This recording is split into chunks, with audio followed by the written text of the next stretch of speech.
Chapter 12. The sun burned like a bronze shield. A strange heat reflected from its fires, touching the water with phosphorescence. It was hotter than it had been when she swam across the lake. The guards kept glancing in her direction. Now that Og had escaped, the guards would be even more careful with Polly. This was the Indian summer she had been told about. Indian summer that came in November with the last reminder of summer before the long cold of winter. But this was hotter than she had expected Indian summer to be. Hotter than it should be? Perhaps weather patterns were different 3,000 years ago. Across the lake, lightning played, and thunder was always in the background, an accompaniment to the steady beating of the drums. Tynex people drumming for rain. The sound intensified hour by hour, for rain or for sacrifice. The palette of ferns was soggy with heat and humidity.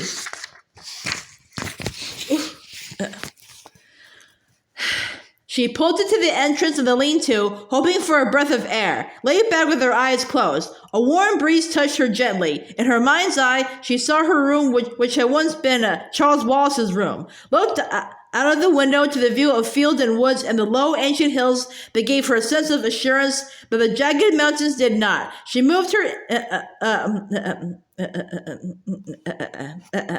imaging to her grandmother's lab, where she was always cold, tried to feel her feet on the great stone slabs that formed the floor, chilling her toes. But in her mind's eye, she looked out the kitchen window to see her grandfather on his tractor, saw Bishop Calubra at the stone wall, Louise the Larger coiled up in the warm sunlight, saw Dr. Louise in her daffodil-colored sweater walking across the field toward her brother. In this manner, she moved through 3,000 years. In eternity, her own time and this time in which she was now held, waiting, were simultaneous. If she died in the strange time, would she be born in her own time? Did the fact that she had been born mean that she might escape death here? No, that didn't work out. Everybody in this time died sooner or later, but if she was to be born in her own time, wouldn't she have to live long enough to have children so that she would at least be a descendant of herself? Corrales understood riddles such as this one. Polly shook her head to try to clear it. Energy equals mass times the speed of light squared. What did Einstein's equation really mean? Did her grandfather understand it? Her grandfather, at home in her own time, her grandmother, Dr. Louise, they must all be frantic with anxiety. Dr. Louise would not know what had happened to her brother, who had gone off in hiking shoes. And on this side of time, across the lake, the bishop, Corrales, Tav, Cobb, Honorel, what were they doing? If Og had reached them, they would be asking each other how they could help. They would be trying to make plans. Leaves drifted down onto the skins of the lean-to. The air was so heavy with humidity that she felt she could reach out and squeeze it. She looked up as she heard a strange dragging sound, and coming toward her was Clap, supported on one side by the old healer, on the other by a young warrior, Clap hopping on his good leg. Clap! She cried out. You'll hurt your leg. The healer and the warrior gently placed him down next to Polly. His face was ashen, and beads of sweat broke out on his forehead. Clap! What have you done?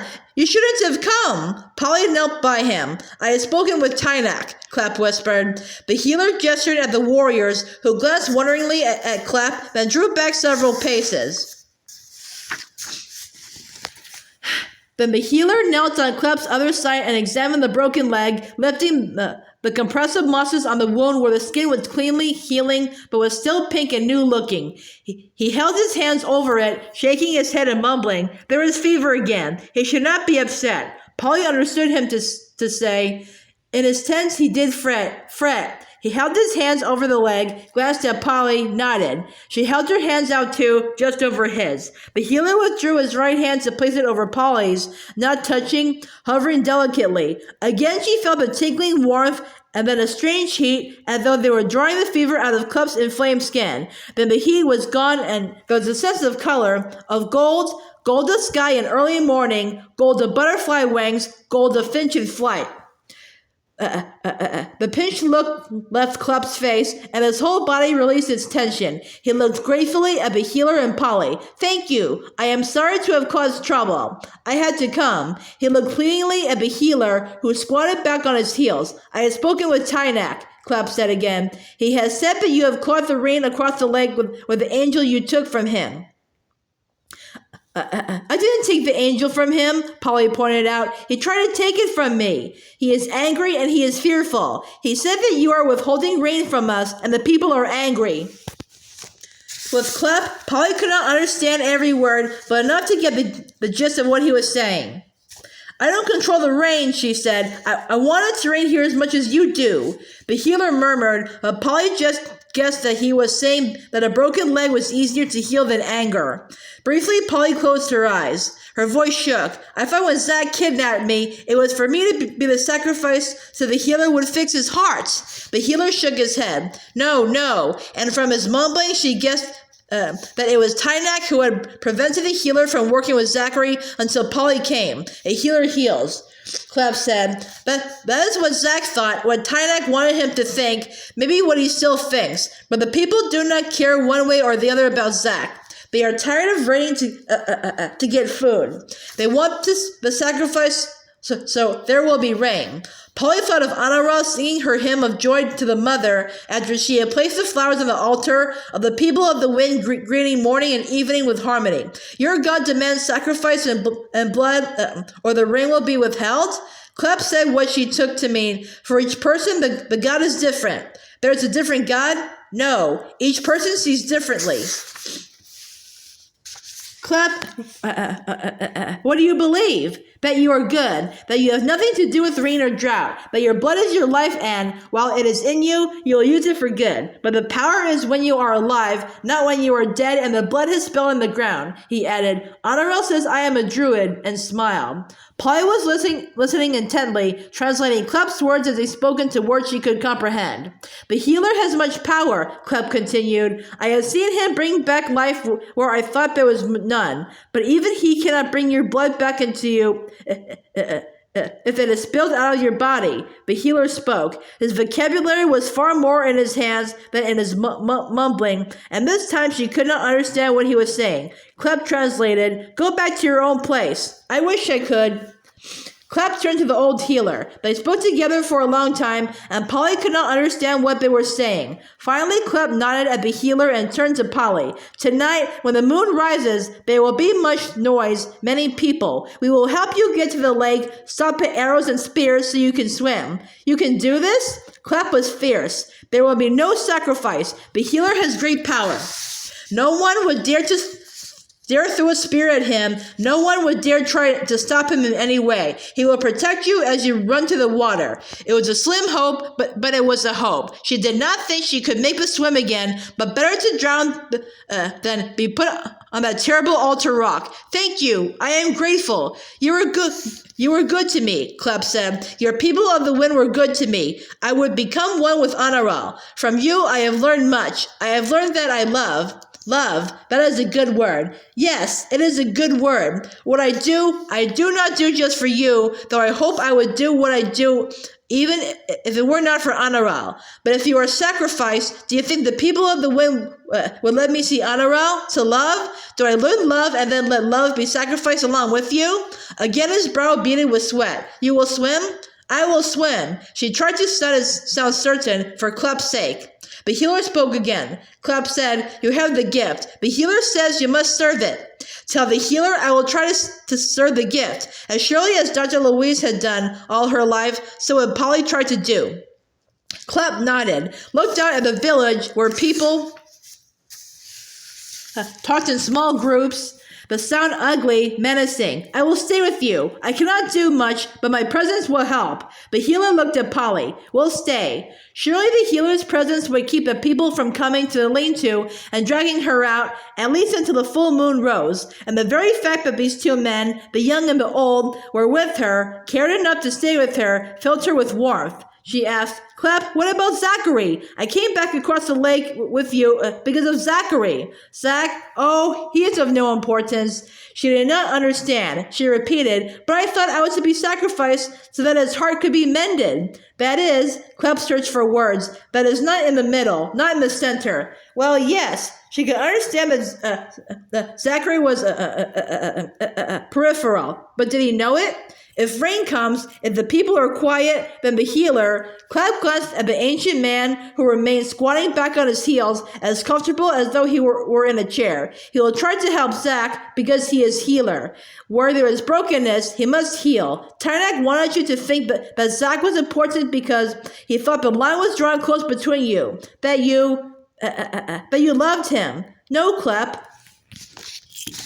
I know that the line is between you and Tav, not Zach. Again, she shook her head. Where I came from, it is too soon. I may sense a line between Tav and me, but love, she could not explain that not only was she not ready to give her heart to Tav or anyone else, that she had much schooling ahead of her, but in her time she was too young, but also that her time was 3,000 years in the future. Perhaps in the vast scheme of things, 3,000 years wasn't much, but set against the span of a single lifetime, it was enormous. Thunder rumbled. She looked across the lake and saw dark sheets of rain. Clep looked at it. Ah, Polly, if you could bring rain here. Oh, Clep, would that I could. The healer remained squatting on the ground just inside the shadow of the lean-to. The strange light gave a greenish cast to his face as he looked like an incredibly ancient frog. His voice was almost a croak. Healer will not let healer go. His ancient eyes met Polly's. Not only was he offering her his considerable protection, he was calling her a colleague. Groups of villagers were muttering, hissing, sounding like a swarm of hornets, looking toward the lean-to but not coming close. Had it not been for Clep and the healer there, with her, for her, she was not sure what would have happened. The storm across the lake moved away, farther away, and the brazen sun glowed through angry clouds. The heat was wilting the leaves which were left of the trees, and they drifted down, sickly and pale. Polly closed her eyes, felt a hand touching hers, an old dry hand, the healer. A cool wind began to blow, touching her cheeks, her eyelids. The waters of the lake rippled gently against the shore. The angry people fell silent. Slowly the sky cleared. The thunder had dissipated, but the sound of drums continued. The day dragged on. Clep slept, lying on his side, breathing like a child, hand pillowing his head. The healer, too, lay down, and his eyes were closed, but Polly thought that he was not asleep, that he was holding her in a still center of quiet. She could feel her blood coursing through her veins, her living blood, keeping her mind, her thoughts, her very being held in life. Would she give up that blood willingly? Where was Zachary? Was he still greedily grasping at life, any kind of life, at any expense? There was no willingness in him, no concern, except for himself. Did he really understand what he was demanding? There was no sunset. The daylight faded, but there was no touching of the clouds with color. It simply grew darker, darker. Cook fires were lit. The muttering of the people began again. Here the full moon would not lift up above the great trees of the forest as it did for the people of the wind, but would come from the lake, rising out of the water. She heard with horror a hissing of expectation. Tynak strode into the center of the clearing, looking first across the lake, then turning around, looking beyond the compound to the heavy darkness of the forest and the clearing of the bloody stone. A thin scream cut across the air. It was a scream of wild terror, so uncontrolled that it made Polly shudder. It was repeated. Was there already someone at the terrible altar stone? Someone facing a sharp knife? She tried to find the source of the scream. She saw Zachary struggling, screaming, held by two men of the tribe. He was trying to break away from them, but they had him firmly between them, taking him toward Tynak. A faint light began to show at the far horizon of the lake. No! Zachary screamed. You can't kill her! I didn't mean it! I didn't! You can't do it! You can't! He was babbling with terror. I'll die! Kill me! Kill me! You can't hurt her! He saw Polly, and suddenly he was convulsed with sobs. I didn't mean it. I was wrong. Oh, stop them. Somebody stop them. Let me die. Don't let them hurt Polly. Tynak came up to him and slapped him across the mouth. Too late.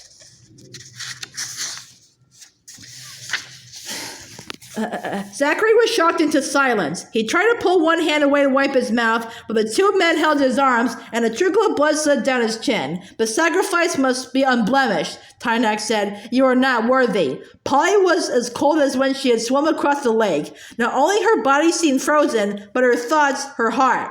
The healer stood, helping himself up by pressing one hand against Polly's shoulder. Then he kept it there in a gesture of protection.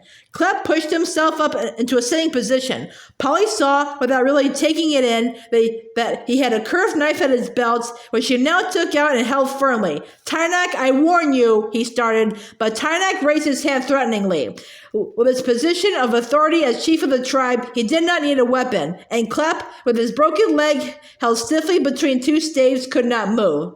Tynak gestured contemptuously to the two guards who held the struggling Zachary. They dropped him as though he were a dead beast. He fell to the ground, whimpering. The guards came to Polly. They looked at the healer, but he did not take his hand from her shoulder. Polly did not recognize these men, who were not Winterfrost or Dark Swallow. Murmuring what sounded like an apology, one of the guards moved the healer's hand, not roughly, that jerked Polly away. Stop! Clep shouted. Stop! But he could only watch in frustration and rage as the men dragged Polly toward Tynak. Tynak! Clep warned. If you hurt her, it will be disaster for the tribe. Blood, the people screamed. Blood for the gods. Blood for the ground. Blood for rain. Blood for growth. Blood for life. The wind rose, making the flaring torches smoke. The moon began to lift out of the lake, enormous, red as blood. Polly thought her heart would stop beating. The people shouted, stamping their feet rhythmically in time to the drums, in time to their calls for blood. Zachary's thin wails were no more than a wisp of smoke. Blood, the people chanted. Blood! Blood! Slowly, Polly was being dragged across the compound and toward the path through the forest that led to the terrible stone. Zachary lurched to his feet and threw himself at Polly. One of the guards struck him, and he fell again to the ground, mewling like a sick child. Look! Clep cried, his shout rising above the noise of the mob. Tynak! People! Look to the lake! Do you not see? There were shouts of surprise, of terror. Polly looked, struggling to stand upright. Silhouetted against the great orb of the moon was a large canoe with carved and curved ends. As the canoe came closer, she could see two men in it. Holding a great paddle was Corellis, with Og standing proudly by him. Standing in the prow was Bishop Calubra, with Louise the Larger twined about his arm in great shining coils. See, Clep cried triumphantly. The goddess has called and may come. Do you dare touch the goddess? The guards released Polly, recoiling in fear. Bishop! Corellis! Polly raced to the shore. Tynak was not far behind her. The bishop and Corellis were dark silhouettes against the sky. Polly splashed into the water, trying to drag the canoe to the shore. Tynak gestured, and Dark Swallow and Winterfrost pulled the canoe up onto the pebbly beach. Suddenly, the moon was obliterated by a black cloud which spread rapidly across the sky, blotting out the stars. The wind gusted, sending smoke guttering from the torches. Cries of fear and confusion came from the people. An omen! Clep called. Heed the omen! Corellis sprang from the canoe, then helped the bishop out. The old man's legs were wobbly, and he leaned on the druid. Louis the Larger clung to him in tight coils.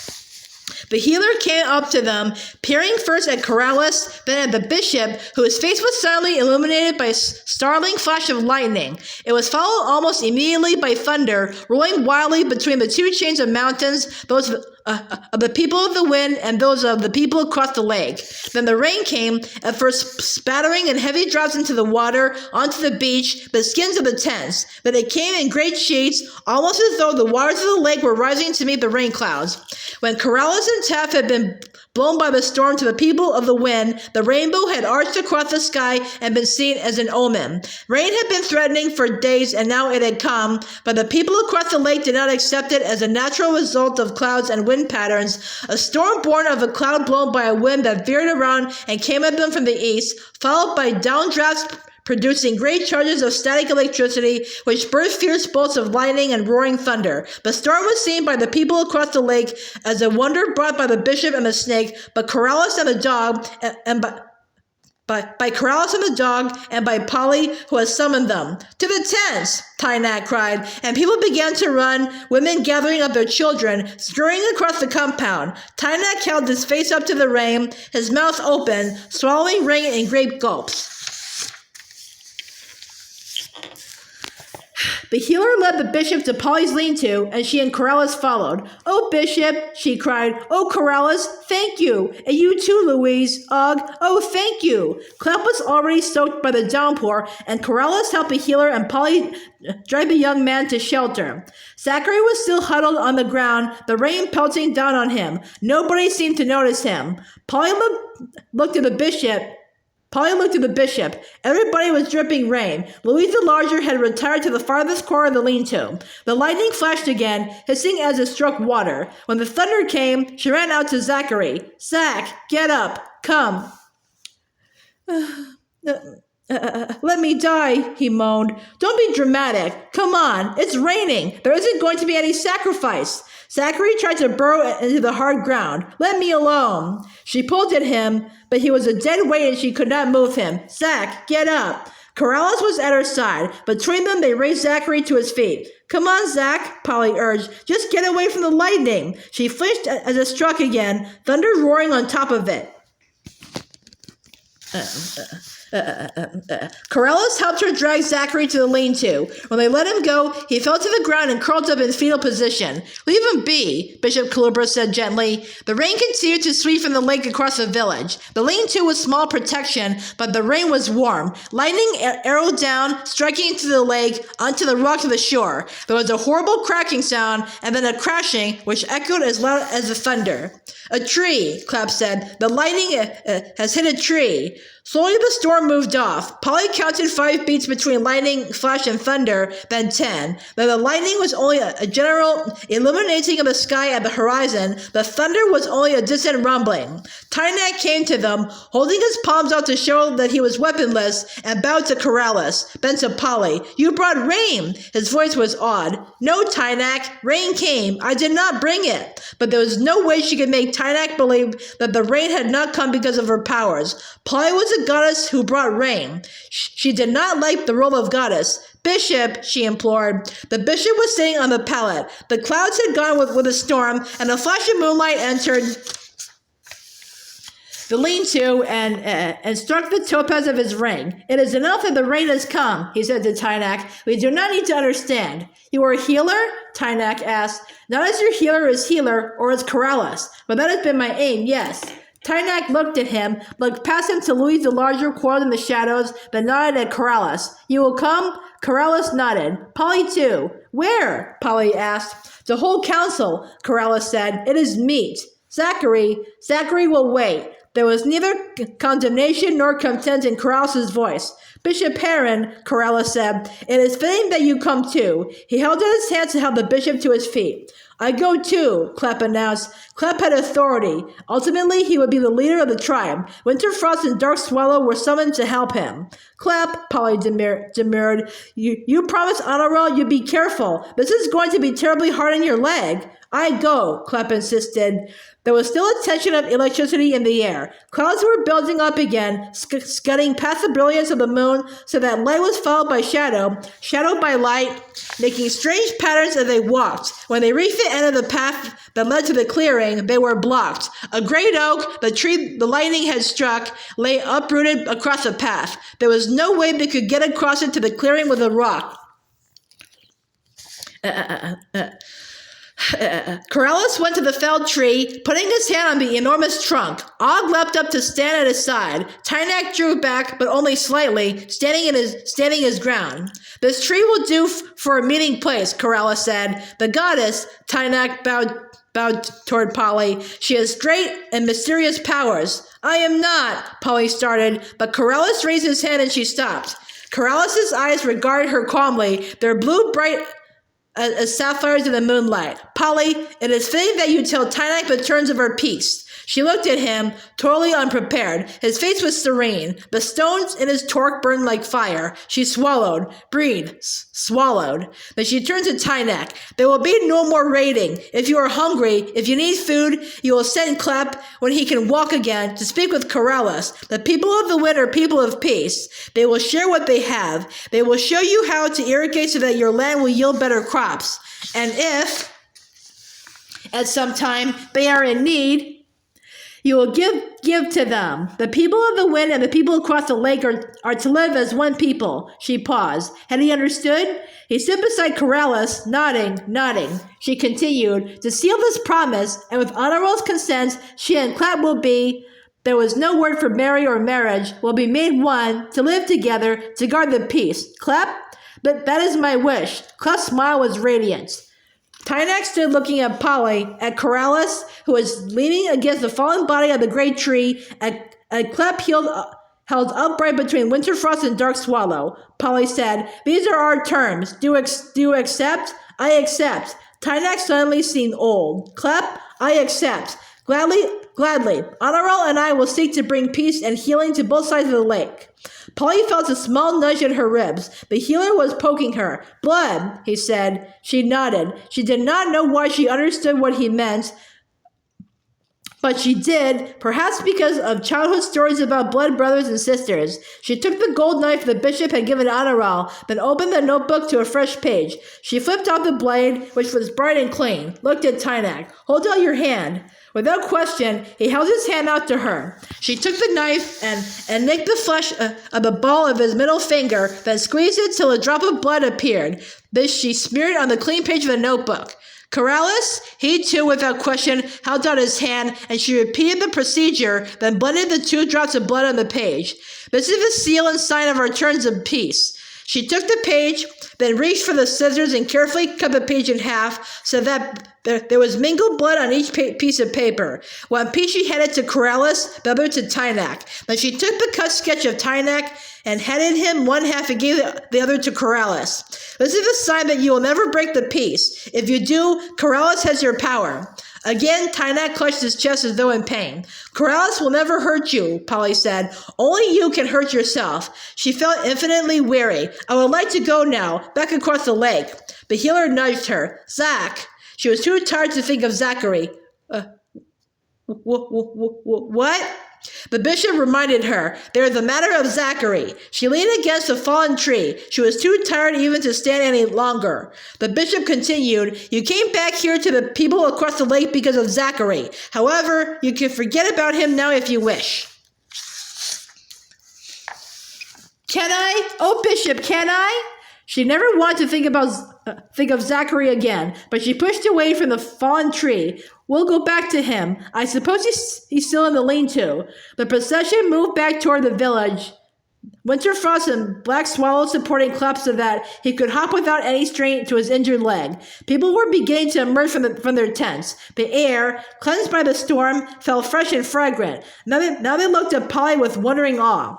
Zachary was still huddled under the lean-to. She knelt down beside him, put her hand to his cheek, turning him so that she could look into his eyes. He squeezed his eyelids tight. She turned to the bishop. I think he's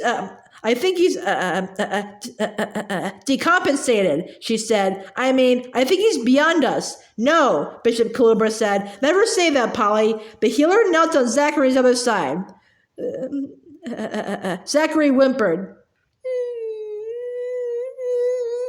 The bishop said, often an alcoholic can start to recover only when he's gone all the way to the bottom, when there's no place to go but up. Zachary's self-centeredness was an addiction just as deadly as alcoholism. He bent over the stricken young man. Open your eyes. It was a stern command. Zachary's eyelids flickered. Sit up, the bishop ordered. You are not beyond redemption, Zachary. Zachary moaned. I was willing to let Polly die, but not when it came down to it, Zach, Polly cried. You tried to stop them, but it was too late. Tears gushed out. Look at me. I'm here. There will be no sacrifice. Now his terrified gaze met hers. You're all right? I'm fine. He sat up. I'll die if it will help you. I will. You don't need to, Zach. There is peace now on both sides of the lake. But what I did, I can't be forgiven. He looked wildly from Polly to Tynak to the bishop. Zachary, the bishop spoke softly but compellingly. William Langland, writing around 1400, said, and all the wickedness in the world that man might work or think is no more to the mercy of God than a live coal in the sea. Zachary shook his head. I went beyond mercy, he gasped, and the blueness around his lips deepened. The healer reached down and placed his palm on Zachary's chest. As Cobb had steadied the bishop's breathing, so the healer steadied Zachary's. Help him, Tynak commanded. It would be a bad omen to have a death now.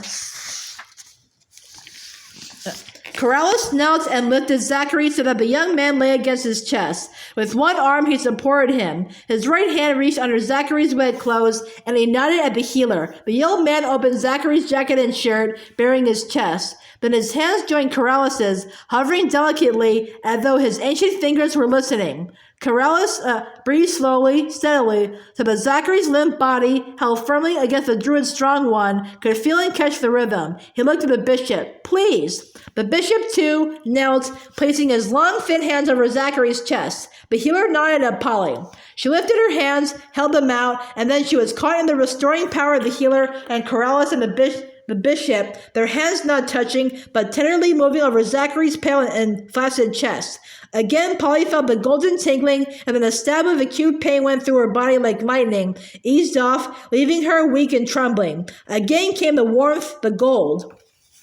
Corrales' hands seemed to have a life of their own. They hovered like bird wings, like a firebird. His eyes changed from their serene blue to the burning gold of a stone in his torque, and the faint lines in his face deepened. He was far older than Polly had realized. She felt that her hands, her eyes, her mind, her whole body was caught in the electric power which Corrales and the healer and the bishop were sending through Zachary. They were, she felt, mending his heart, but far more than his heart. The depth of the healing was not merely physical, but poured through the core of Zachary himself.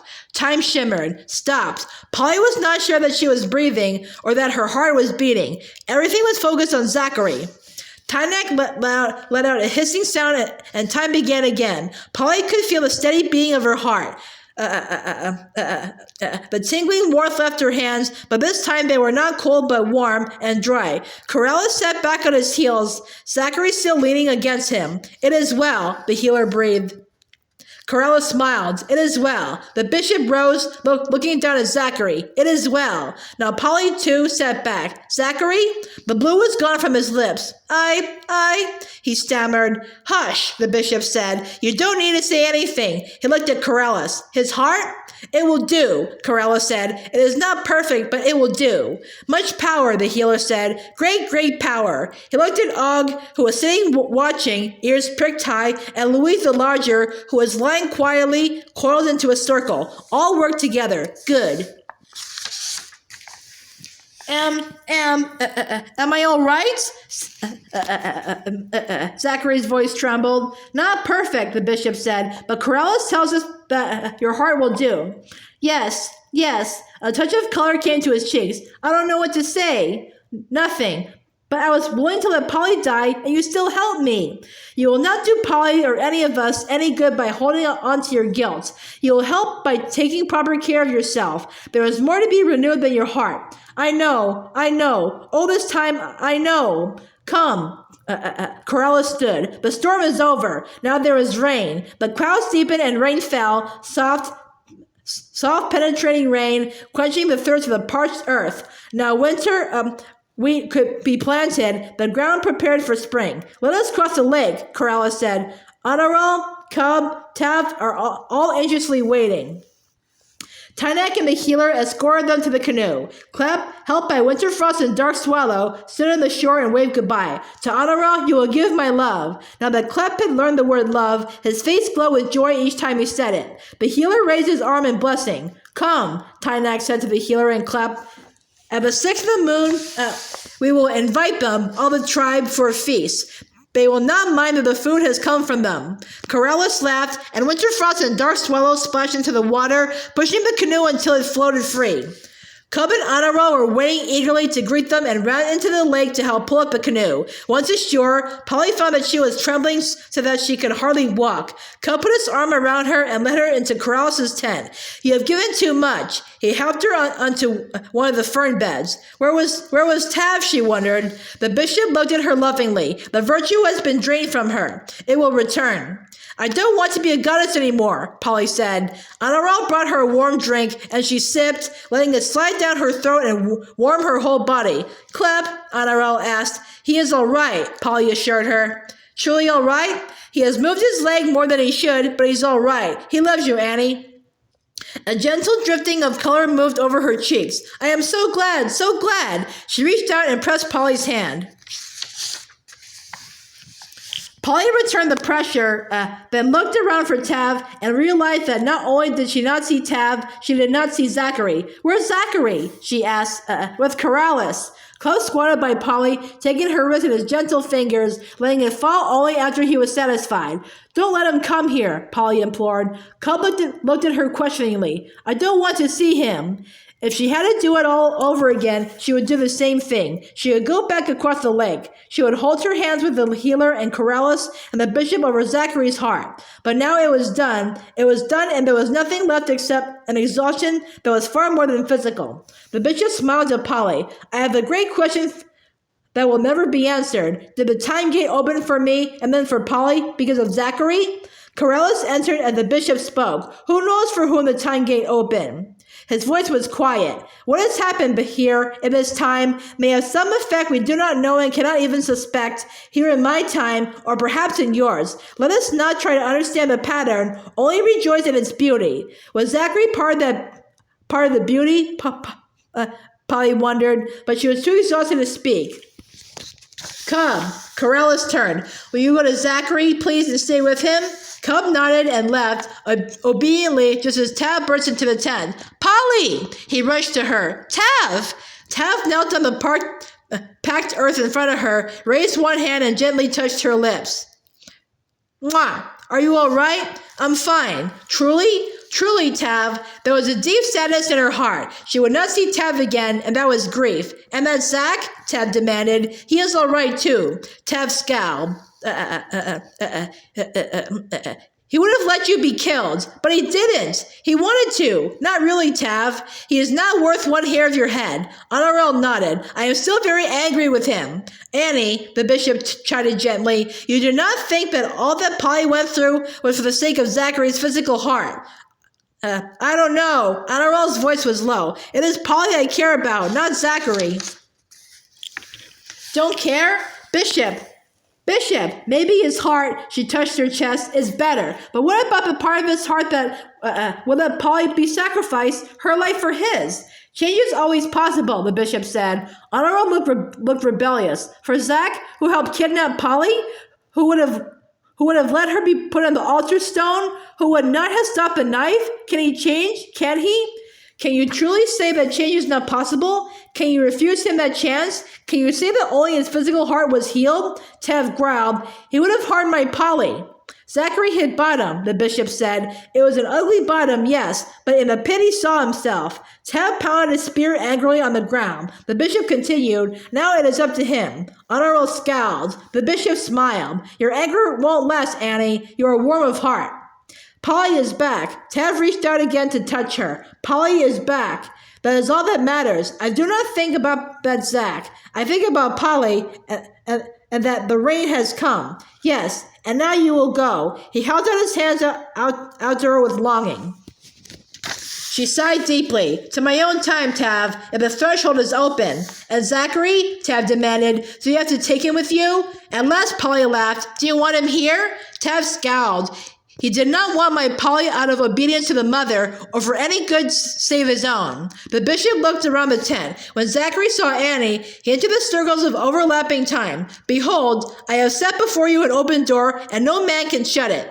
"Words of power," Corella said. "Yes," the bishop agreed, from John's revelation. And is the door to stay open, Bishop?" Honorable asked. "No, Annie, no, but but it was wide open when Polly made the decision to return across the lake to Zachary, and you must honor that decision. He turned to Polly. You were very brave, my dear. I wasn't brave. I was terrified. But you went ahead and did what you had to do. Og reached down and licked her fingers. Cup opened the tent flap and came in with Zachary. Is it time? Polly looked at Zachary and felt nothing. No anger, no fear, no love. Yes, Corella said, it is time. Zachary stood between Corellis and Cub, his face pale, but there was no blueness to his lips. I don't know what to say. Then don't speak, Corella said. Zachary looked from one to the other. What I did was beyond apology. You were out of your mind with self, Corella said. Now you must understand that though your life has been lengthened, ultimately you will die to this life. It is the way of the mortal. Yes, Zachary said, I know that, now. And in you there is still much healing to be accomplished. I know. Zachary was as subdued as a small child after a spanking, but he was not a small child. I will try. He turned to Polly. May I come see you? Her hand stroked Dog's head. No, Zachary, I'm sorry. I don't want to see you again. It wouldn't be a good idea for either of us. Her voice was level, emotionless. She had to go back across the lake for Zachary, but what had to be done had been done. But there are things which you have to learn alone, Corella said. One is that you have to live with yourself. I don't like myself, Zachary said. You must learn to. The bishop's words were a command. From this moment on, your behavior must be such that when you go to bed at night, you will be happy with what you have done during the day. Can that happen? Zachary asked. He looked at Polly. Can it? Yes, Zachary, it can happen if you will let it. Louise the Larger slid across the packed earth out on the tent. Follow her, Corellis ordered. Tav went to Polly, spoke longingly. I must let you go? From your presence, Corellis said, not from your heart. Now I know, Tav said softly. I was wrong about the mother. The mother asked the sacrifice of love. You have shown me that. He touched Polly's lips with his finger and turned quickly away. Mwah. Honorel stretched her hand out toward Polly, but did not touch her. We will always be friends, always, and Clep and I will hold you in our hearts. You will be in mine. The lines of love crossed time and space, but a tear slid down Honorel's cheek. Corellis turned toward Polly, took both her hands in his. We will never forget you, nor I you. And Bishop Heron, when you came to us through the Time Gate, you started it all. The bishop smiled. I, Corellis? Oh, I think not. At the entrance of the tent, Og barked impatiently. Corella stroked Og's head, then said, I will send Og with you, Polly. You and your grandparents have need of a good guardian dog, and Og is that. Again, Og barked imperiously. Come. Bishop Calubra led the way out of the tent. Polly followed him, and Og nudged his cold nose into her hand. Behind them, the lake shimmered. The white peaks of the mountains reached sharply into the sky. When they reached the stone wall, Louise the Larger was lying in a warm splash of sunlight. She raised herself up, but slithered down between the rocks. Polly looked around. The trees were their own young trees, the grandfather oak overshadowing them all. The snow-capped mountains were gone, and the ancient hills lay quietly on the horizon. She was back in her own time. Someone must have been keeping watch, but Murray's and Dr. Louise came running through the apple orchard, across the field, running to greet them. There was much hugging, tears of relief, joyous barking from Og. Zachary stood quietly apart. Then Polly's grandparents urged them all into the kitchen. The warmth, the scent of applewood and geraniums and freshly baked bread. Polly and the bishop started to speak at once, telling their own versions of what had happened. Zachary stood in silence. Then Dr. Louise had her stethoscope out, listening to Zachary's heart. There appears to be a slight murmur, she said at last. I'm not sure how much clinical importance it has. Certainly, it is not a perfect heart. You will need to check in with your own doctors as soon as possible. I will, but there's a difference. I can breathe without feeling I'm lifting weights. Thanks, doctor, all of you. He went to Polly and took both her hands. Polly. He looked at her, but said nothing more. She waited, letting him hold her hands. He opened his mouth as though to speak, closed it, shook his head. You will? She started. Stopped. Yes, Polly, I will. He withdrew his hands. I better go now, Polly said. I'll go out to the car with you. The bishop put his hand on Zachary's shoulder. It will not be easy. I know. Remember that the lines of love are always there. You may hold on to them. I will. Thanks. God go with you. I don't believe in God. That's all right. I do. I'm glad. Polly walked with Zachary through the garage into the lane where he had parked his car. He got in, rolled down the window. Polly, she looked at him. He shrugged. Sorry, thanks. Words aren't any good. That's okay, just take care. She plunged her hands into the anorak pockets and her fingers touched Zachary's angel icon. She pulled it out. You still have my icon? Yes, I always will. She put the icon back. The bishop came out, walking rapidly across the lawn on his heron's legs. Come, dear one, let's go into the house. Goodbye, Zachary said. Polly, you have on a sheepskin tunic. She ran her hands lightly over the warm fleece that hung well below the anorak. Honoral's tunic! I can't return it, can I? The bishop smiled. She would want you to have it, for herself and clapped, for the good memories. Zachary looked at Polly, at the bishop, rolled up the window, started the ignition, waved one hand, drove off. The bishop put his arm around Polly and they started back toward the house to all those people Polly loved. But there were others she loved too, and she would never see them again. What happens to what's happened? She asked the bishop. It's there, waiting. But the time gate's closed, isn't it? Yes, but that can't take away what we've had, the good and the bad. Again her fingers touched the angel icon. She looked across the field to the low shoulders of the ancient hills. It seemed that flickering dimly behind them, she could see the jagged snow-topped peak of the mountains. They went into the house.